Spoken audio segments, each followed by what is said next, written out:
অপকর্ম করতেছে নিজেরা, চাপিয়ে দিচ্ছে বিএনপির উপরে। নিজেরা চাঁদাবাজি করতেছে, নিজেরা চাপিয়ে দিচ্ছে বিএনপির উপরে। আমি যখন মঞ্চে দাঁড়াই, আপনারা খুব স্লোগান দিলেন, তাই না? পৃথিবীতে সবচেয়ে সহজ কাজ সমাবেশ এবং স্লোগান দেওয়া, সবচেয়ে সহজ কাজ। সবচেয়ে কঠিন কাজ কোনটা? নির্বাচনে জয়লাভ করা। আমি যদি এখন প্রশ্ন করি যে আমার এলাকার অনেক লোক এখানে আছেন, আমি জানি, আপনার কোনো উত্তর দেওয়ার দরকার নাই, আমি শুধু বলবো আর কি, শুনে যান। আমি প্রশ্ন করি, আপনার কটা বাড়িতে গেছেন, কটা ভোট চেয়েছেন, বলতে পারবেন না। আমি জানি এটা। আমি বাসা থেকে মিটিং করেছি। প্রথমে খুব ধীরে ধীরে একজন একটা হাত তোলে, তারপর আস্তে আস্তে সবাই হাত তোলে। আসলে কেউ যায় নাই, মিথ্যা কথা।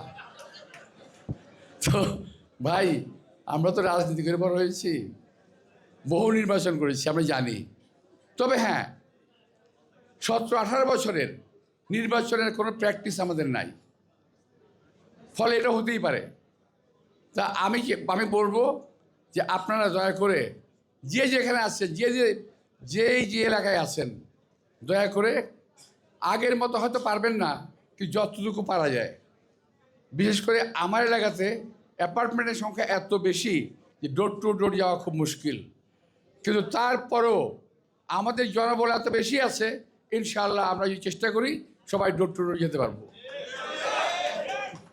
আমরা সবাই এলাকার, হ্যাঁ, বেশিরভাগ। আচ্ছা, সবাইকে যেতে হবে। লিফলেট, পোস্টার সব রেডি আছে, এখন যেতে হবে। আরেকটা বিষয়, আমাদের বিরুদ্ধে কিছু কিছু ছেলেপেলে আছে যারা খুব আজে বাজে কথা বলতেছে সোশ্যাল মিডিয়ায়, দেখেছেন না? খুব আজে বাজে কথা বলতেছে। কিছুটা দুদু বলে গেছে, আমি তার জেট টেনে বলছি যে তারা অপকর্ম করতেছে, নিজেরা চাপিয়ে দিচ্ছে বিএনপির উপরে। নিজেরা চাঁদাবাজি করতেছে, নিজেরা চাপিয়ে দিচ্ছে বিএনপির উপরে। কি দুর্ভাগ্য আমাদের, ওদের সরকার ক্ষমতায়, আর আপনারা বলেন যে বিএনপি চাঁদাবাজি করে। সরকার কি করে?